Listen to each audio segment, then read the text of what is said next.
So the concept of the video is that there's this kind of golden frame which is on the back of my bike, and this frame is like a vision into utopia, or a vision into what's possible. And so you look inside the frame and you see the cityscape be transformed by Jan's animations. But the other part of the video is basically me dancing around on a bridge, and that bridge is kind of anyone who knows the band Wolfpack will know that it's kind of inspired by one of their videos. But that's the other side of it, is that as well as critiquing what hasn't happened, it's also celebrating what has happened, because that bridge is a kind of key piece of infrastructure which links two important cycle lanes in the city. And it's great. It's really, really good. And so I guess the good thing about including it is like saying there's a lot of work to do, but we have also made some good steps, and let's celebrate that. Hey everyone, welcome to the Active Towns channel. My name is John Simmerman, and that is Daniel Abrams from Edinburgh, Scotland. We are going to be chatting a bit about a brand new video that he has put out. It is a music video. Why can't we be like Amsterdam? But before we dive into that conversation, if you're enjoying this content here on the Active Towns channel, please consider supporting my efforts by becoming an Active Towns ambassador. Hey, super easy to do. Just click on the join button right here in YouTube, or navigate over to activetowns.org. Click on the support tab at the top of the page, and there's several different options. Okay, let's get right to it with Daniel.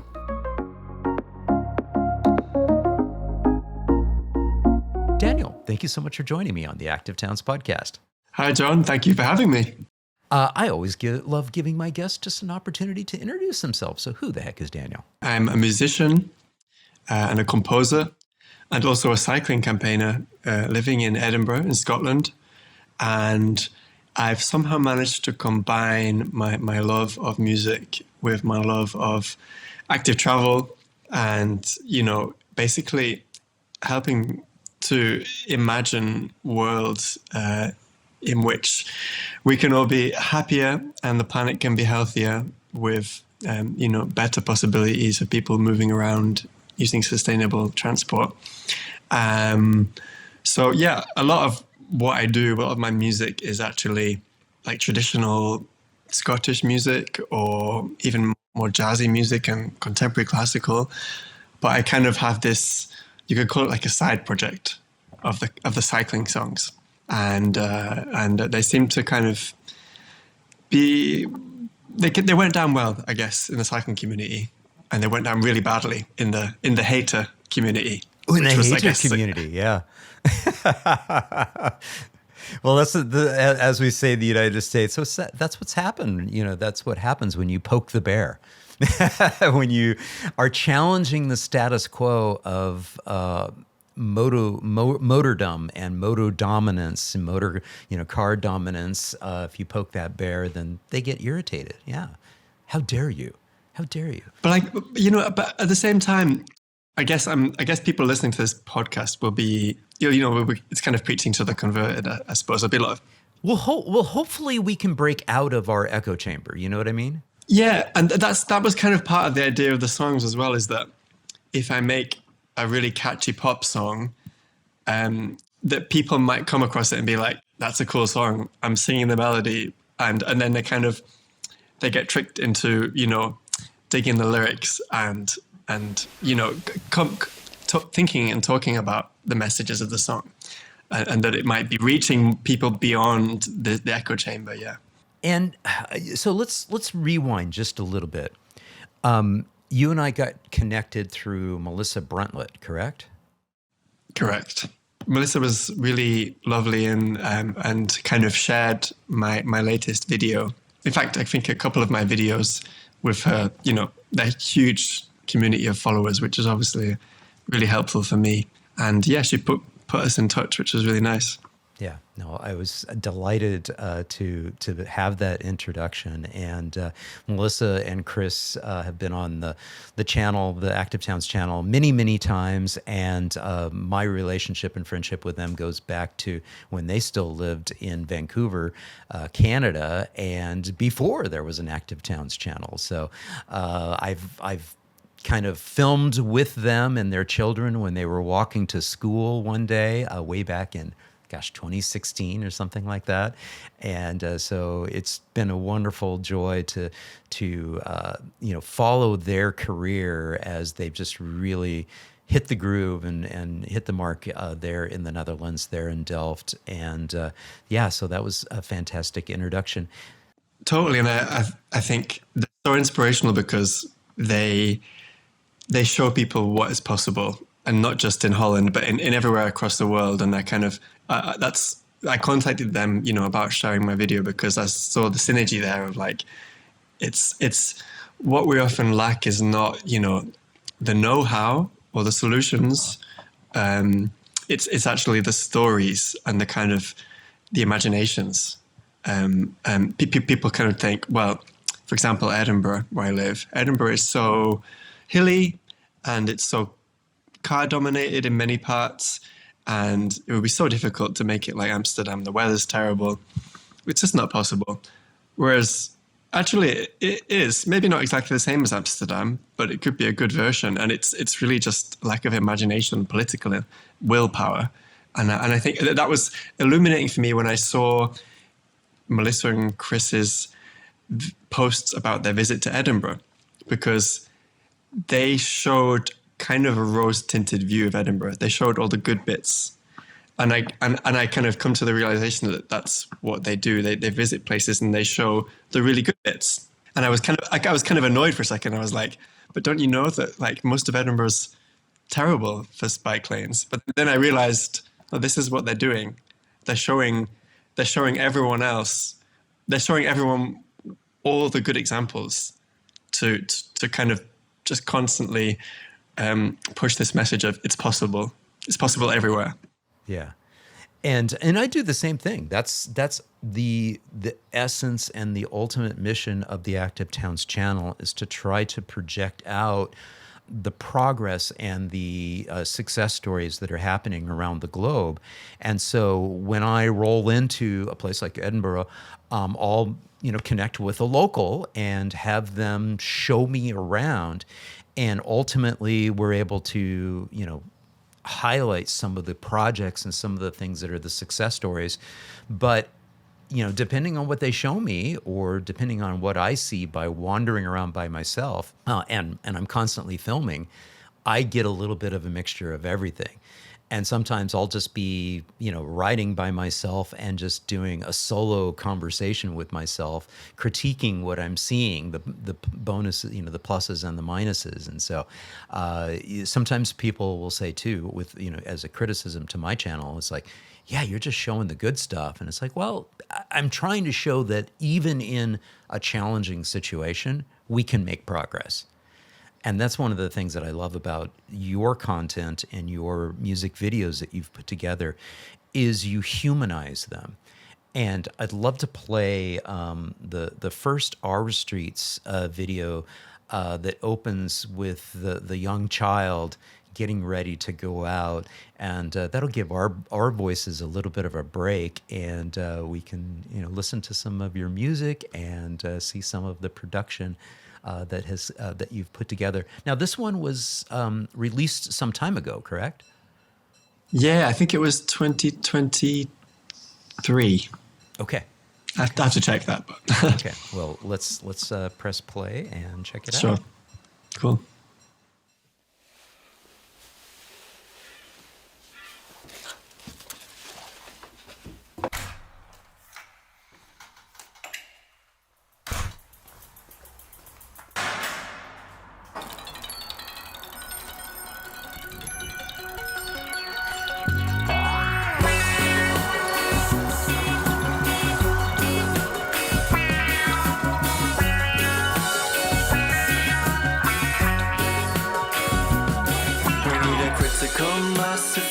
To address the trouble on our streets, cause they're in a right mess.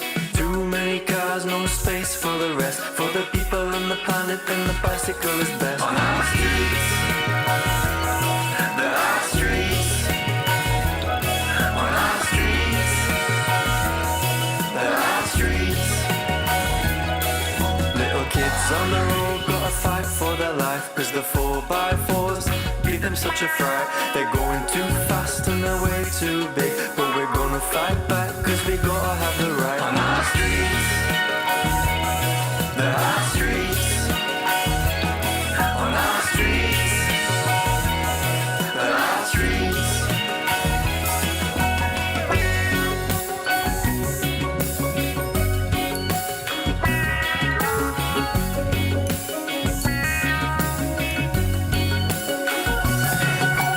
Look at Amsterdam like a mini paradise, with the streets so quiet and the air so nice. They had to take to the street with their bikes and their feet, cause you can't change a thing sitting in your car seat.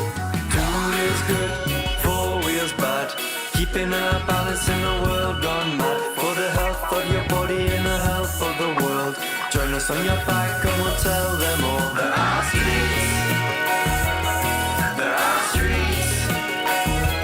On our streets, there are streets. Bikes are the answer. Bikes are the answer. Bikes are the answer. Bikes are the answer. Obesity crisis. Bikes are the answer. Climate crisis. Bikes are the answer. Noise pollution. Bikes are the answer. Safer streets. Bikes are the answer. Air pollution. Bikes are the answer. Mental health. Bikes are the answer. More prosperity. Bikes are the answer. Local economy. Bikes are the answer. Obesity crisis. Bikes are the answer. Climate crisis. Bikes are the answer. Noise pollution. Bikes are the answer. Safer streets. Bikes are the answer.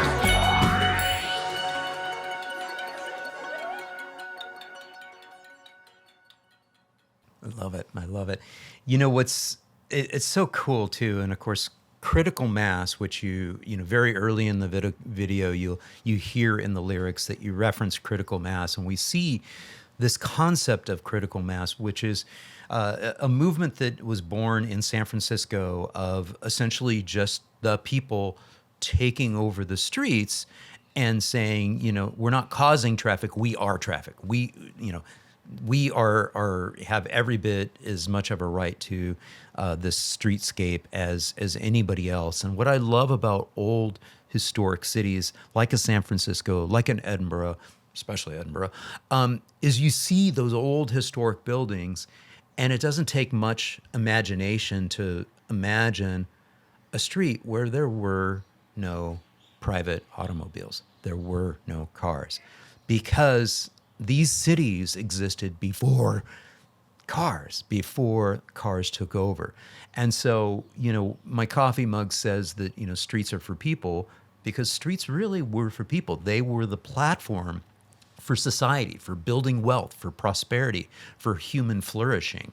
That's what took place on the streets. It's just, it's so rich. And I want to pull up the website here for Edinburgh Critical Mass here. Sure. I just want to say, you go to the Scottish Archives, and look at old photos of the Princes Street, which is the main street in Edinburgh, and it's full of people, but it's also full of horses. It's full of bikes. And of course, no one's suggesting that we go back to horse-drawn carriages, but again, it's this lack of the imagination saying it's always been like this. And actually, no, it's not. And look how nice it was before it was filled with cars. Look how nice the views are. I don't want to look at the past with rose-colored glasses. There was all sorts of challenges and issues there, but really the point is that to say that our public realm, our largest public realm, our streets, are only for one mode of transport, the private automobile, that's ludicrous. That's just revisionist history. That's not the truth. So, yeah. So this is the point, though. You got engaged with just saying, hey, why is it like this? So take us back. How did this story emerge from you? What is the origin story for you as a musician and composer who suddenly gets engaged in bicycle activism and advocacy for safer streets for all ages and abilities? Mm-hmm. Well, I've always been, interested and worried and passionate about environmental issues. And in fact, I studied engineering with renewable energy and worked for many years as an engineer on wind turbines and different forms of sustainable transport, specifically through a kind of novel type of hydraulic pump motor. So it's like making these machines more efficient by using more efficient hydraulics. So I've always kind of had that interest, and also in campaigning throughout university. But it was during kind of COVID lockdown that, we were all quite confined in the UK to being inside. And so that kind of was, people were not inclined to make protests either in the street, because it was kind of, too many people in the same place. But at some point, a group decided to do a protest. I can't quite remember what it was about, but it was effectively a critical mass. And everyone was cycling spaced out, so they weren't close to each other, but they were in the street, taking over the whole street, cycling along together. And a few of us were like, wow, this was amazing. What did we just do? And we realized that was a critical mass, what we just did. And Edinburgh used to have, many years ago, I think maybe like 15 years ago, had a critical mass. And like most critical masses, I think in Europe, maybe around the world, it was Friday around 5 p.m., the kind of time where you cause the most aggro, I suppose, for motorists who are trying to get home to enjoy their weekend.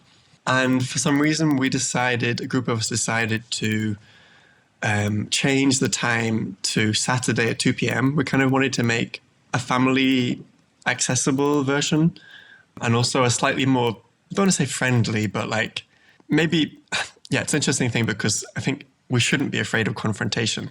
But I think maybe perhaps because we're afraid of confrontation with drivers on a Friday night as it's getting dark, we wanted to make that a different kind of vibe and make it really kind of fun. So make it a big point of having music on loudspeakers in the ride, getting everyone to ring their bells. And we make a big point of, that we're not there to be aggressive to anyone. We're there to kind of demonstrate what's possible, what streets sound like, what they feel like when they're filled with bicycles instead of cars. And so it kind of grew from nothing, really. The first ride was about 10 people, and it grew to kind of, at its peak, I think, 200, 250 people. And now it's kind of plateaued to maybe about 100, 150 every month. But I think it's been a really good success, because the response we get in the street is amazing. Car drivers mostly love it. They kind of, you get a lot of thumbs up and honking of horns. And pedestrians love it. They see us coming, they're like, wow. They hear us first. They're like, what's that silence? What's that lack of motorists? And then they hear ringing bells, they hear music. And then by the time we're passing them, they're like, this is amazing. Great. And so I think it's been really nice in terms of like maybe changing some attitudes in Edinburgh, and also giving a different element to the campaigning in our city, because there's so many great campaign groups. For example, there's one called Spokes, and they're at every council meeting, they're keeping track of every update on the transport committee in the council. They're producing maps of all the infrastructure in the city, and I think all that stuff is amazing. But I think it's also really important to have a kind of on the street presence to the campaigning. A chance for people to literally meet up, because people are kind of fed up of being online. I am, I'm very happy to be here on this podcast, Yeah. How else could we chat to get to each other? Yeah, this is like the benefit of the COVID era, is we all got used to having these conversations and these meetings and these recordings. And that's the origins of the podcast. Is I launched the podcast at about the time of the lockdown. Yeah. But there's only, I think, so much natural conversation you can have online, with people who maybe have different opinions with you, because it quickly turns into kind of flash in the pan opinions and kind of binary discussions. Whereas when you're on the street, then you engage with people, you pass them a flyer, they're in a good mood, and you meet like-minded people, and you say, okay, let's do something. And we've done some really cool stuff. We cycled from Edinburgh to Glasgow, which is about 50 miles, for COP20. Which COP was it? One of the COP meetings. Yeah. It was not too long ago. Yeah. COP23, COP20. I'm confused because the number doesn't mean the year, does it? I think it was No, it COP26. doesn't. I think it's the number of meetings they've had or something like that. Yeah. And it was, it was a horrible day. It was windy and rainy, and it was really, really tough. But we made it. We did a critical mass, 50 miles, literally on the motorway sometimes. And, we've got a lot of really great press, I think. So anyway, that was a bit of background to critical mass in Edinburgh. And me, as a musician, I suppose I'm always making songs. I'm making silly songs about, my friends, silly birthday songs. And so when I started making some cycling songs, I was like, you know what? I really like this. I think this could have a good response. And, you just have a gut feeling about what you want to do. And I decided for the first two cycling songs, Our Streets and Big Car, I decided I'm going to make these. I'm going to produce them properly. And yeah, the first lyric is, we need a critical mass. And that's meant in the sense of, for people who know me, they know that it's meant in the sense of critical mass riding every month, taking over the streets. But of course, it's meant in the general sense of like, we need a critical mass of cyclists. We need a critical mass of campaigners to actually make the changes that we want to see and make the type of city where cycling is normal. And I should say that like I'm not into cycling in terms of a sport. I'm not into cycling as a hobby. Cycling is just how I get places, And so that's the kind of focus of the songs is like I think there's a lot of emphasis, at least in the UK, on cycling as a sport. People wearing lycra and racing and that's awesome. And I dig that. But what I want and what I think we need is this kind of normalization. Like we have motor normalization at the moment, but we need cycle normalization. Yeah. Yeah. I love it. And what I love about this mixture that you guys have done is you've taken the concept of a critical mass ride and you've softened it around the edges, but you've also made it something that's appropriate for families, as you mentioned. And, the words right at the top of the screen here, a big, fun community ride for everyone. That's huge because what we're talking about here is you're rolling out on a Saturday, every month except for December at 2 p.m. And it is normalizing for the entire city, all the car drivers that are out there, that they can look out in the audience of the people and they can see friends, they can see people they can relate to, all ages, all abilities, which is very much different than the origins of who you saw out in the original critical masses.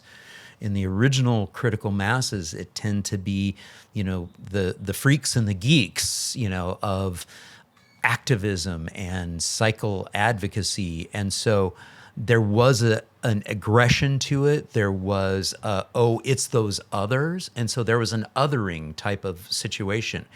The drivers, yes, they were taking over the street. They were taking over the street at the very worst time that you could do so.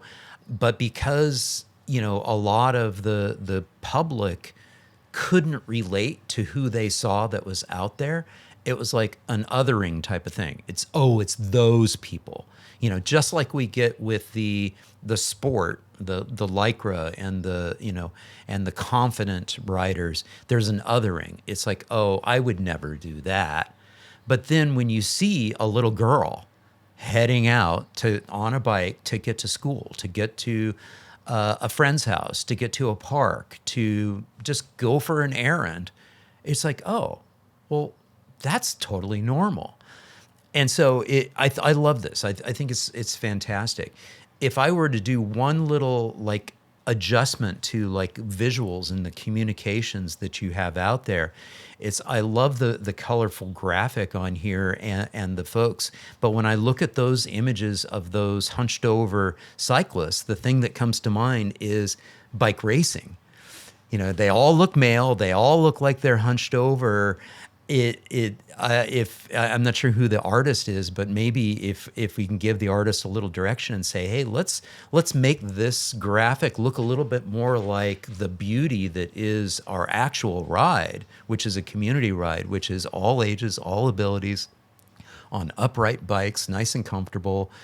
Some with helmets, some not. That kind of thing. Yeah, yeah, that's a really good point, actually. Yeah, it's our friend who does the graphics, and they're kind of copying the Keith Haring, art style. But it's a really good point. And yeah, I think that's important in the sense of the messages that we put out to communities is to say what this is all about, and really what this is all about is a community engaging the community. And I love the way that you phrased that, of a critical mass, because when you think of politicians, what they think about is, do I have a critical mass of my electorate that would like to see safer streets for all ages and abilities?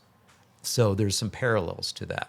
Yeah. And I think, there is space for the more aggressive and the more conflict, I guess, driven, campaigning, because we're in dire straits, like the climate crisis is accelerating. And I think it's right that people make protest, which causes conflict, because not in a violent way, but in a way of like disrupting normal activity. I think that's okay. But I think there's space for lots of different types of campaigning.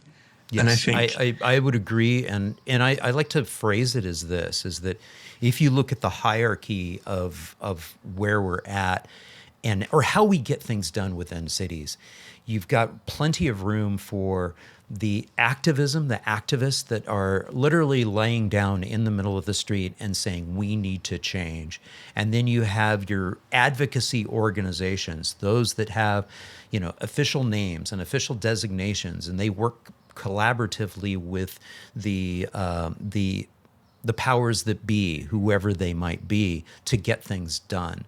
And then you have community groups, some organized, some unorganized, some that are loosely organized, like a community bike ride critical mass like this. And folks, you can follow along with what they're doing out on Blue Sky and Mastodon. I'll include those links in the show notes.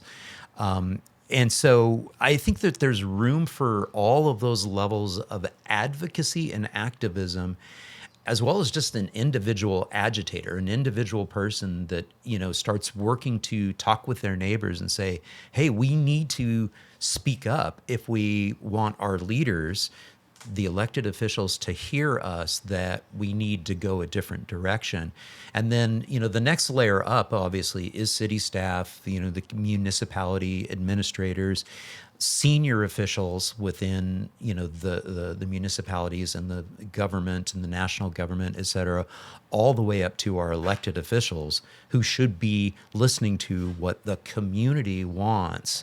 And then that's where, if we do our job well, of educating and increasing awareness and coming together, then we can be that critical mass that the elected officials are going like, wow, this really is important to them. And there's all these other benefits, including, as you mentioned, climate change, public health, the air we breathe in our communities, et cetera. Very important. Absolutely. And I think, the thing which critical mass is good at is showing what a silent majority wants, because there's lots of research, like, for example, Sustrans, an organization in the UK, showing that there's a majority of people who want to cycle, and the reason they don't is because they're afraid to. And so critical mass is a way to show, for example, the council in Edinburgh, there is this demand. You just can't see it. But if we'll show it to you every Saturday. Exactly. And, people come on this ride because they feel safe to do so. And I know, some people have borrowed a bike to come on the ride because they didn't have one. And they finished the ride with like 3 offers of bikes from people who've got spares, And there's one woman, for example, who she started coming on the rides, feeling quite uncertain, feeling unsafe to be riding, even in a critical mass. and now is one of the main organizers. And it's like you were saying, you know, it's a completely non-hierarchical organization. I'm actually not that involved anymore. And I think that's a really healthy thing, that people come and go, and it keeps the energy going. And just to kind of come back to what you were saying about like different roles, you know, sometimes we've questioned ourselves. We think, like, what are we actually achieving here? You know, we don't have specific demands. We're not demanding a specific bike lane here. We're not demanding a certain reduction in car numbers. But I think it's that kind of demonstration of demand, and it works hand in hand with what other organizations are doing, like lobbying for specific changes and what people in the council are doing to implement those changes. And I read a lot of the author Rebecca Solnit. I don't know if you know her. I don't know. She's fantastic, and she writes a lot about environmentalism, feminism, other issues. She's an American author, and she writes a lot about like hope and how people can feel despondent because they think, well, we did all those campaigns, for example, for Occupy Wall Street, and nothing came of it. But she kind of draws all these lines to all the changes which happened because of that, which weren't direct, but the way in which they changed people's imaginations. And they changed, you know, they kind of changed the Overton window of what feels possible or what seems normal, or and do you know if you have like bike buses? You know, yeah, we have some bike buses in Edinburgh, kids yeah. riding to school and all that. Have you ever had a critical mass where it's critical mass, but it's just for the kids? We have. I've been involved in a couple. I think people have been a bit nervous to do them because of this kind of worry about responsibility, and that if something goes wrong, that it's kind of not that you need it, because I think yours is that has evolved organically, is a family-friendly event, and you've got kids in there anyways. Yeah, I think we've had like 1 month-year-old babies on the ride in cargo bikes, and we have. Yeah, I certainly don't want to insinuate that you need to have something else, but to what you were talking about of adjusting that Overton window, that shift that takes place. I talk about this all the time. Is that open streets events, critical mass events, community bike rides, the bike buses. These are all opportunities for us to gently and non-threateningly change people's perceptions as to, you know, what our streets are for. It's a gentle little nudge that streets are for people. And I think that's the real, even if you don't have, like you said, a real action, you know, attached to it of, you know, this is what we're doing this for, is to do this. I think the fact that it's just in the background, just a very, very approachable way to shift that Overton window, to be able to make it a little bit more acceptable that as people we can occupy the space. It's just brilliant, I think, and again, in a non-threatening way. Now, you slipped a couple things in there that I want to follow up with. One, you're an engineer. Okay. Are you familiar with the professor of engineering, Wes Marshall, who wrote the book Killed by a Traffic Engineer? No. Okay. You need to watch that interview that I did with Wes, and maybe even pick up his book. Cool. One of the things that people don't understand about traffic engineers is that they may have one, maybe two courses, actual, formal courses in their basic civil engineering curriculum that is specific to traffic. That's it. They don't have much. They are not experts. They are first and foremost civil engineers that, have worked on, turbines and pumps and flow and all these types of things. And if you think about that and you understand that it's only recently where some academic programs are leaning much more into what it means to be a traffic planner and a traffic engineer and a transportation and a mobility engineer and designer. And we're starting to change the fact that a lot of what we end up with and have ended up with looks more like plumbing. looks more like traffic sewers. They're trying to, maintain and maximize and prioritize flow. So with that being said, you're a composer, you're a musician, you're a recovering engineer, but it wouldn't take much for you to become a traffic and transportation expert, because they literally do not have that much formal training. They don't. What is important as an engineer, you know this because you are one, is that it's a way of thinking. It's a way of problem solving. And so we need to give our transportation professionals and our transportation engineers better problems to solve. And rather than solving for traffic flow and speed and the throughput of motor vehicles, we need to say, hey, this is the problem we need you to solve. We want to solve for more people-oriented streets, more people-oriented communities. And rather than level of service, LOS, which is the throughput of motor vehicles, we want you to go for level of satisfaction, if you want to keep the LOS acronym. Let's change that up. And maybe give them all a free trip to Holland as part of their training. Yeah. Which we're going to get to. Oh, the other LOS, maybe level of safety instead of satisfaction. Maybe it's LOSS, maybe safety and satisfaction. The other thing that you mentioned, which is going to prompt the next video that we're going to play, is, and we saw a little bit of a hint of it in the first video, is the big cars. You mentioned big cars. So let's play the big cars video. And how would you like to set this up before we press play? I know that cars are bigger in the US, but in Europe over the past 10 to 15 years, cars have been getting bigger and bigger.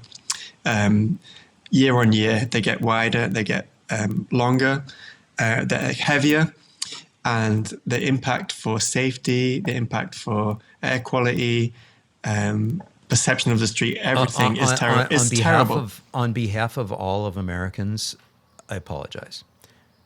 We also kind of exported the car domination and the transportation engineers, and even in Amsterdam, which we're going to be visiting Amsterdam soon. Even in Amsterdam around the 1950s, they were taking guidance from American transportation engineers.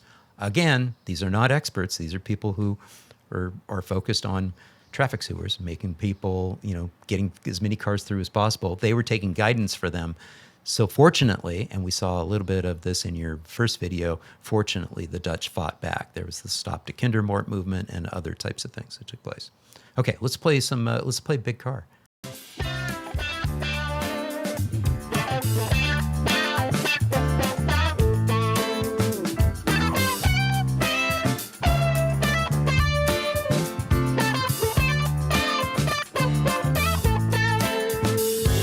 Cycling home with my pal Deborah. We were taking our time approaching the zebra, when a big old machine came racing towards us. It was cold and mean with leather seats so plush. Come on, what's the rush? And I say, hey man, in your big car, money's only getting you so far. You're a big star. You could have thrown me right over my handlebars. Tell me, what have you ever discovered in this not so wild Rover that you drive? It's just about big enough to be a small school bus. Have you ever been on one of those like all the rest of us? And we don't make a fuss. And I said, hey man, in your big car, money's only getting so far. Ooh, Chrysler, you're a big star.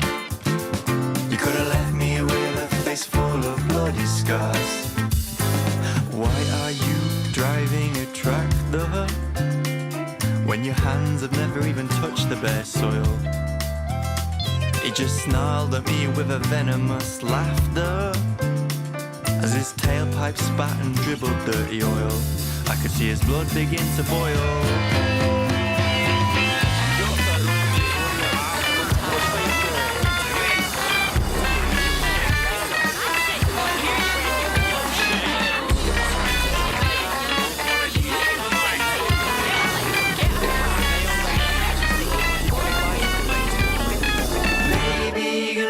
this song is lame. You'll say that you're not the one to blame. Yeah, just try to play the game. The thing is that your game is gonna cause us lots of pain. Well, he zoomed away in his oversized man cage, with me and Deborah there in his cloud of dusty rage, shouting, watch out, mama, gonna tax your fat Jaguar. And with the money, we'll give all the kids a new guitar. You won't get far, you won't get far, fool. And I said, hey man, in your big car, money's only getting you so far. Oh, Jaguar, you're a big star. You could have thrown me right over my handlebars. Hey man, in your big car, money's only getting you so far. Oh, Chrysler, you're a big star. You could have left me with a face full of bloody scars.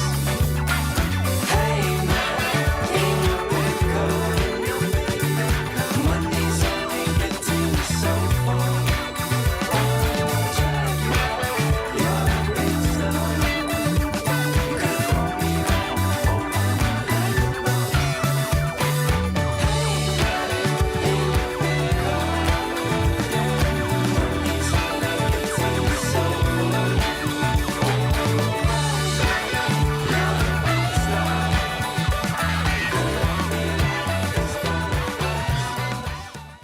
So let me guess that got you some hate. It got me some hate. I also slightly cringe listening to that because I haven't listened to it for a while. It's the Our Streets in Amsterdam, the one that maybe you're going to play later. It's really about kind of telling a story and getting people on board. Whereas this song is really just like me getting my rage off my chest. And anyone who's cycled, through commuter traffic in a city and has had people from big cars shout at them knows that it gets pretty frustrating and you need to vent. And again, these were a couple years ago. These were a few years ago that you did these first two, correct? Yeah, that's right. Yeah. And I should mention, I don't know if people it was my chance to rhyme Deborah with zebra, which was definitely one of my best lines. But people maybe don't realize that Jaguar is the very kind of posh car brand in the UK. And also the kind of reference to Discovery is like one of the main big cars in the UK is Land Rover Discovery. And they always have these names like Discovery, Warrior, as if like you're going to use your car to kind of like discover the North Pole or like fight off Russia. I don't know. So it's kind of taking the piss of that, I suppose. Yeah, Tom Flood and I have had this discussion. He was a recovering ad man who worked in the automobile industry in the early parts of his career. He became a father, and then he became a safe streets activist. And we talk a little bit about how the automobile industry, motordom, sells, these different images, everything from freedom and exploration and discovery to images of aggressiveness and like the demon cars and so sometimes it hurts when you look at yourself in the mirror and say, am I part of some silly arms race where we're buying bigger and bigger and bigger motor vehicles, and I had to chuckle with your one line in there about the tractor. And, I grew up on a ranch. I grew up on a farm. And so we had several big pickup trucks and tractors and things of that nature. So I know what it means to have a truck because you need a truck. But I also know what it means to have a truck just because you want to send out a message that I have a big truck. Exactly. Yeah. Oh no, it's kind of I'm protecting my family by having a really big safe exactly. car. That's what I mean by that. Well, that arms race. You're protecting your family, but basically we're all gonna. But we know that that's not true too, because we still see. I mean, the United States is better at this than most because we have traffic engineers that, design streets for speed. And so, we're incredibly efficient at killing people in large numbers, nearly 40,000 a year. And so the vast majority of those are people in cars. So you think that you're getting safer, but it's a false sense of security. When you combine that amount of speed, that amount of physical mass, I mean, it's physics. So I think we've teased this enough. I think we need to do a little taste of the Amsterdam.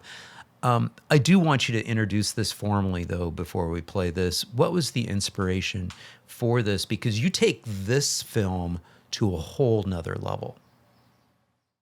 Yeah, sure. So I guess this is a bit of a development on one of the verses in Our Street, which is talking about, why couldn't we do it like Amsterdam?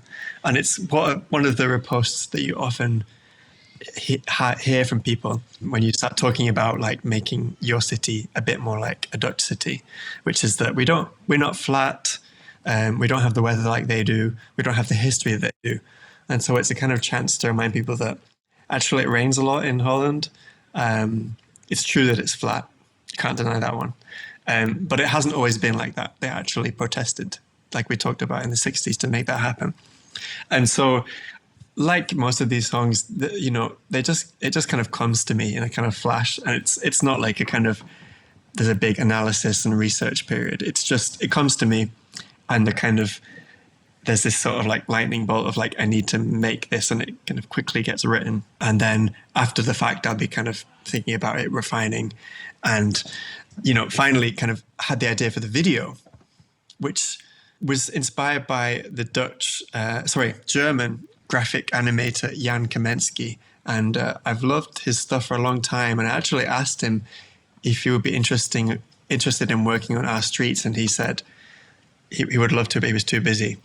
And so I got in touch for this new song and video called Amsterdam, and he was super keen to be involved. And he basically makes these animations where he'll take a streetscape and he'll use his graphic design wizardry to transform it, what it could be.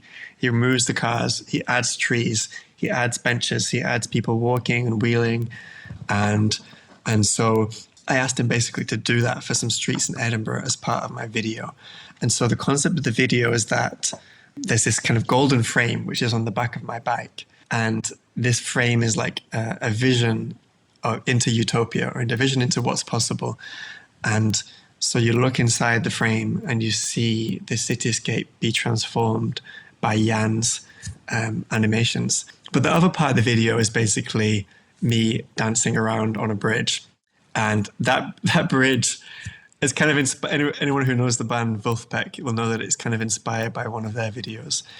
But that's the other side of it, is that as well as critiquing what hasn't happened, it's also celebrating what has happened, because that bridge is a kind of key piece of infrastructure which links two important cycle lanes in the city. And it's great. It's really, really good. And so I guess the good thing about including it is like saying, there's a lot of work to do, but we have also made some good steps, and let's celebrate that.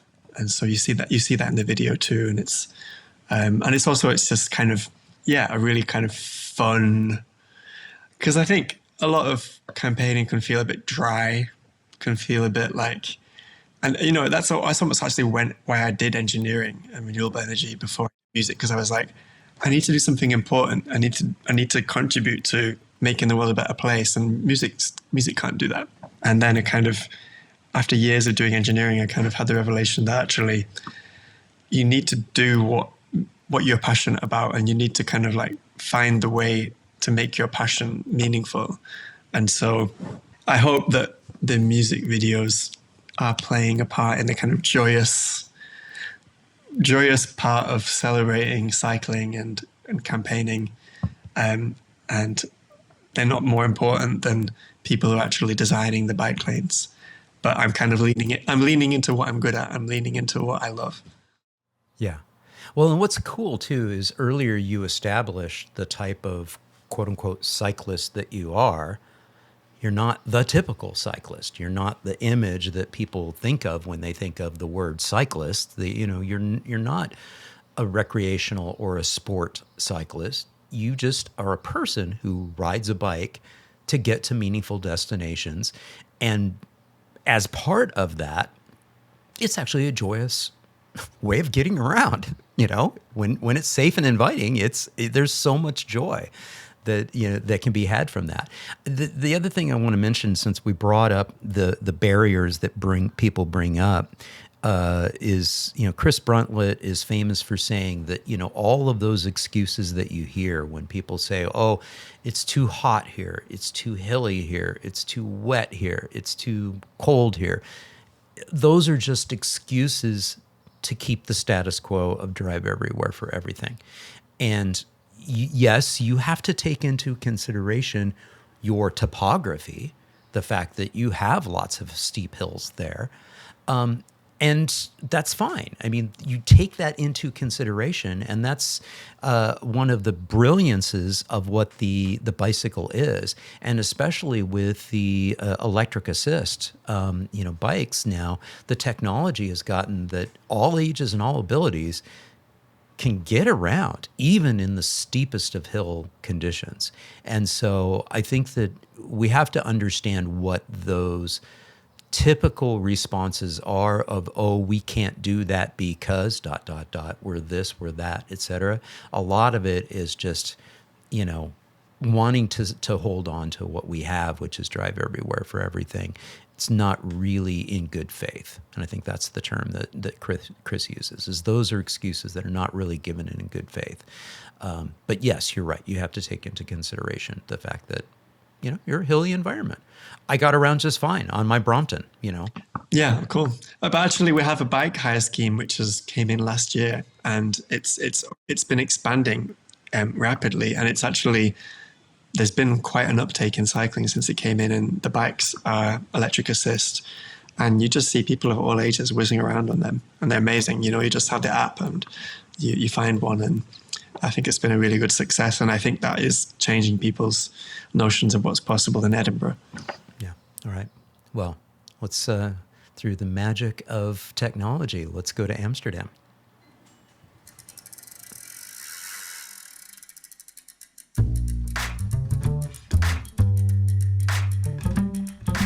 Why can't we just do it like Amsterdam? I want to ride my bike just like they do. Why can't we just be like Amsterdam?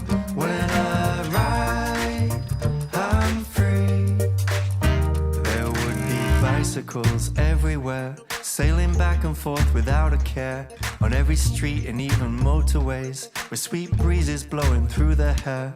We wouldn't be afraid to ride, or wrapped head to toe in flashing lights. With my lover coasted by my side, we'd be holding hands and feeling high. So why can't we just do it like Amsterdam? I want to ride my bike just like they do. Why can't we just be like Amsterdam? When I ride, I'm free.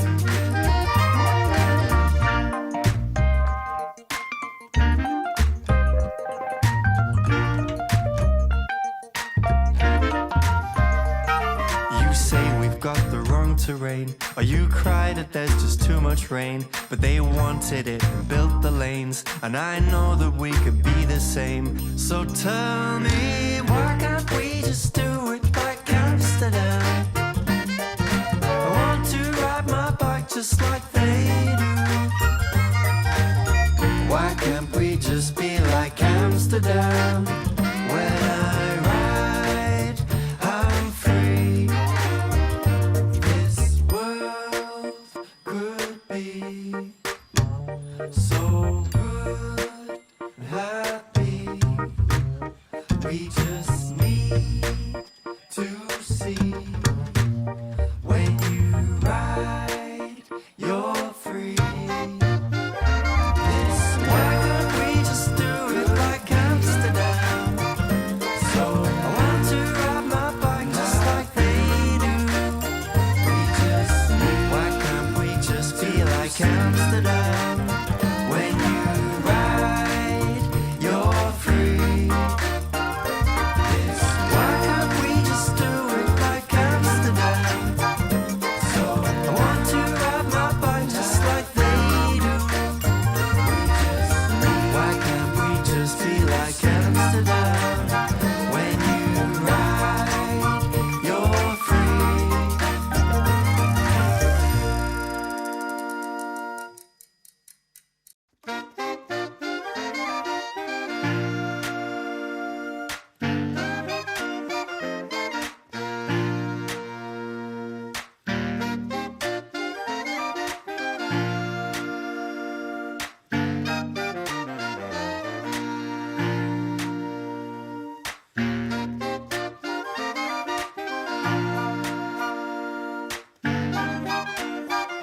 let's make it happen. I love it. Congratulations, man. That is such a beautiful music video. Thank you, John. Well, I should, I can't really take much credit for it. Credit to the director, Marai, and Casper who filmed it, and both of them who edited it, and Jan who did the animations, So I really just made the music and just kind of let them at it with the video. So, but that's the joy of like collaborating. What's interesting to the imagery, and I'm glad that the imagery was what it was, because I try to remind folks, and I talk with Melissa and Chris about this all the time, is that the beauty of the Dutch cycle network is 60 to 70% of it is shared space. It's essentially streets that have been traffic calmed down to a level where at 30 kilometers per hour or less, all ages and abilities feel safe getting around their city. And so you don't need protected and separated cycle infrastructure everywhere. That would be impossible. That is reserved only for streets where motor vehicle traffic is prioritized to travel faster than essentially 20 miles per hour, faster than 30 kilometers per hour. And so the imagery of a streetscape being a people-oriented place where people in wheelchairs are being able to feel like they can, roll through down the street and across the street, and kids can be there, all ages, all abilities, and it doesn't need to everything be protected and separated cycle infrastructure. The Dutch mantra is share when possible, separate when necessary. Mm-hmm. Simple as that. Cool. Yeah.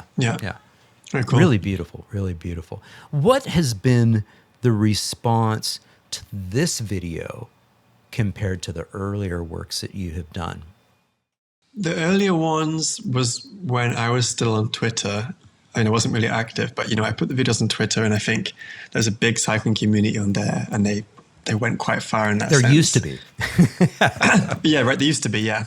And also there's a lot of haters, and they also, it kind of got picked up by the hooligans or something. Whereas now... I apologize for that as well. No. And now there's, it was released on various social media channels. And I think it got a really good response. It was shared a lot, possibly in the kind of echo chambers, but... there's also kind of comments from around the world coming in, and I don't know. It's kind of, I'm very self-critical as well. So when I've released, I kind of work a lot to release a song, and then I'll be like, oh, is it even good? And does anyone even like it? And was it even worth making? So Daniel, it was worth making. Yes. Yeah, definitively. It was worth making. Okay. Yeah. So, but like, again, it comes back to this thing that I was talking about that Rebecca Solnit talks about, of like accepting that your contributions and various like actions it's really hard to quantify what their effectiveness is, what the benefit was. But I think if you believe in them and you kind of think that they're worthwhile and that they're fun to do anyway, then, why not do them? And I'll never know how beneficial this was in a sense, but I feel compelled to do these things, really. So it's irrelevant really in the end how successful it was. And this is a still shot again of Jan Kaminski's brilliant work that he does, and he just has an entire library of really fun and exciting street transformations. He's really thrived in this environment of decarifying, motor vehicleizing streetscapes, and so you'll see the stop signs and and all these things just going up into the air. So really brilliant. With no AI, by the way, he does it all himself by hand. On the computer. So. Yeah, but check out his work. It's incredible. And these were kind of like quick. These were kind of just quick ones for him, I suppose. He was like, I've got a bit of time. I'll do what I can. But if you look on his website, you'll see the huge transformations of like Mexico City and Paris and stuff. Yeah, yeah. And again, imagining what our streetscapes can be, turning our streets over, especially in historic older cities, turning the streets back over to the people. I mean, and I always reemphasize that over and over and over again, turning the streets back over to people, because the streets were meant for people to begin with. And so it's not like we're taking stuff away, we're just transforming it back to what it was before. And making it more pleasant for everybody, you know? Exactly. Yes. Yes. And I think that's one of the things that bicycle advocates and activists sometimes miss, is they're so focused on getting their way and getting some wins here and there that, again, it's that othering thing. It seems like it's a war against everybody else versus transforming the message into what we really want to do is to create a more people-oriented environment where everyone benefits, including people who have to drive. You know, maybe that's their job. They will thrive and survive much better. And, you know, you're welcome, because these types of transformations could save your life one day. Absolutely, yeah, exactly. You know, people who need to use cars will be able to move around the city more easily because there'll be less people. That's a really, really good point, Daniel. People will oftentimes point to the Netherlands and say, yeah, it's a great place to ride a bike. You know, again, extensive cycle networks in city after city after city. But again, that cycle network is that combination of the shared spaces, the fietsstraats, and the local access roads, the ETWs that are very slow speed traffic and low volumes, and then the separated pathways and the protected infrastructure. But more importantly, there's a redundancy of mobility networks. And so on any given day, you may be a person who walks to your destination, you may be a person who rides a bike to your destination, you may take transit, or you may drive a car. And they have the highest satisfaction rates of car drivers. Why? Because a significant number of the population isn't dependent on driving a car. And so they all work together. There's a redundancy of the mobility networks, and there's a very, very intentional integration of them as well. So you can ride your bike to the train station, to jump on the train to go from Amsterdam to Utrecht, as an example. Yeah, yeah. The other thing that I love about the imagery that is included here in the music video is the imagery of transforming this into a more eco-friendly environment. You've got permeable pavers here. You've got rain gardens here. You've got birds that are in place here. And I don't know, there might be even a pollinator or two. Maybe there's a few bees in there as well. And I think this is another important point to make, is that no, this isn't just about entitled cyclists who just want their space. And this is about creating a more sustainable and livable environment for everybody. And that's good for the environment as well. Yeah, totally. Yeah, and for adaptation, yeah, because, you know, this past week there's been heat waves in Europe, and, you know, cities which are just concrete jungles, they're going to feel it more than cities who have some trees to cool it down, you know. So yeah, it's not just important, it's necessary. Yeah. Thank you for mentioning the heat wave. Yeah. So why can't we just be like Amsterdam? Amsterdam wasn't the Amsterdam that we know now back in the 1950s and 1960s and into the 70s, because they went all in on making space for cars, and they became a car-choked place that the streets had, you know, tragic incidences all the time. So even Amsterdam wasn't the Amsterdam we know now. So Daniel, you've had a chance to let this sink in a bit, and you've had a chance to let this video get out there. What are you hearing back from people when they respond to this question? Why can't we be just like Amsterdam? I think I mean, people agreeing basically. Yeah. Like, yeah, I think, sorry, I've slightly lost the train of my thought really, but. Well, I mean, yeah, I think you're right. I mean, people are basically agreeing. They're saying, well, yeah, you're kind of right. I guess the next thing is when the bigger global question of why can't we be like Amsterdam? And that is, okay, how do we actually do this? How do we take car dependency and change that? That's a huge thing to try to change. Yeah, but we need to start because even if it's not perfect, we need to start because it took years and years for Holland to Amsterdam to get where they got to, and they're still improving. So even if we start now and it's not perfect and there's iterations, we'll be progressing and we'll be improving and we'll start to get a critical mass like we talked about before. I think that's a really, really profound point that you just made there, is that it took decades for them to get from the 1970s, when the Stop to Kindermoord and the other protests that were taking place at that time. We also had the oil embargo, and so you had all sorts of shocks in the oil system, global oil system, just like we are right now. There was a confluence of things that took place, and people sometimes don't realize and remember that a lot of these decisions came down to a single vote at the various municipalities.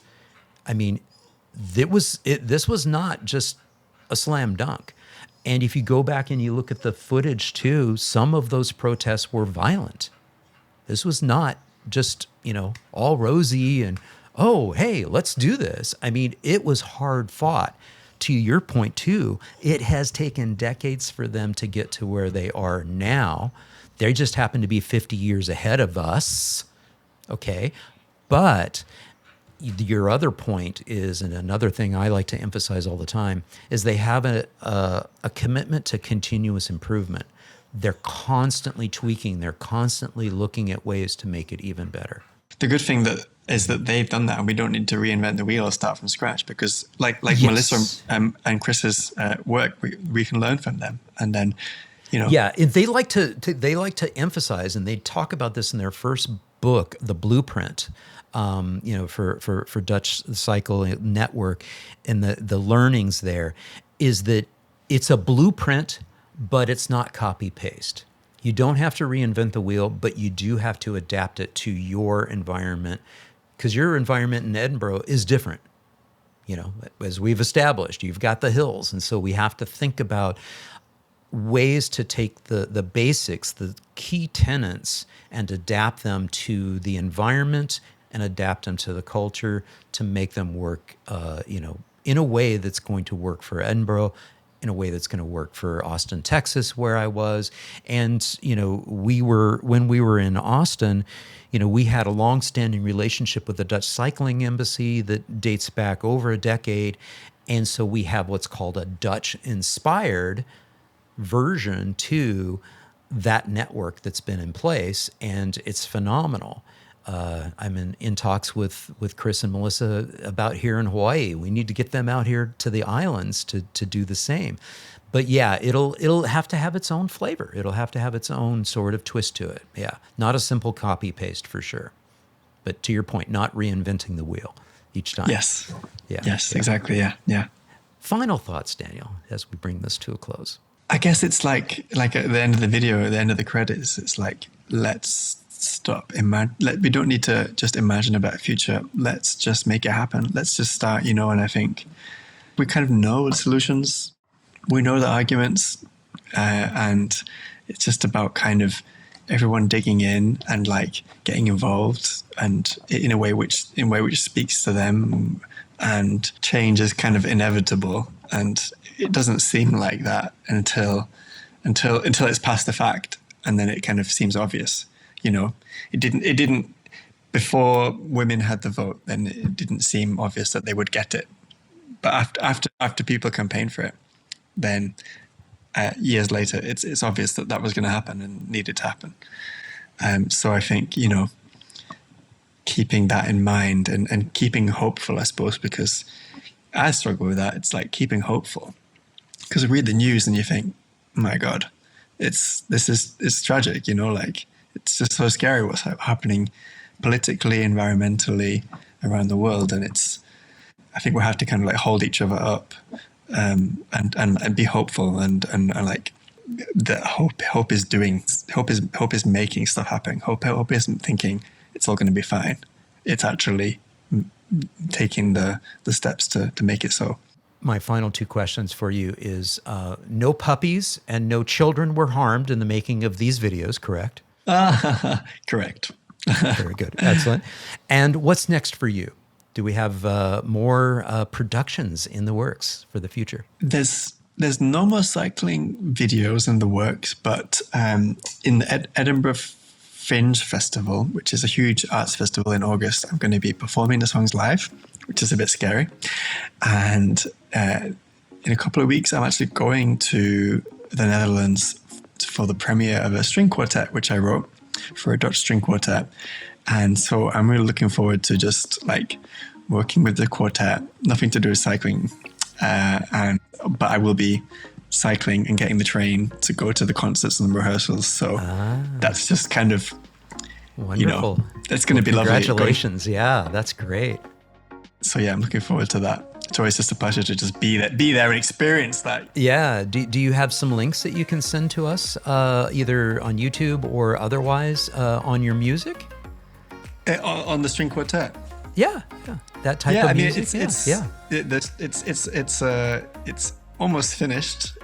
So the piece isn't. You can't listen to it yet. But this quartet I called Butter Quartet, and the piece is called The Same Air, and it's about kind of how Scottish people used to live in this part of the Netherlands called Veere. And there will be a recording made at some point, I think. Okay. Keep us posted, because, folks are going to be watching this and they're going to be, well, we want to hear this music. So keep us posted. Send those links over when you get them out and they're ready to go. Daniel Abrams, this has been such a joy and pleasure having you on the Active Towns channel. Mahalo nui loa. It was my pleasure. Thanks so much for having me, John.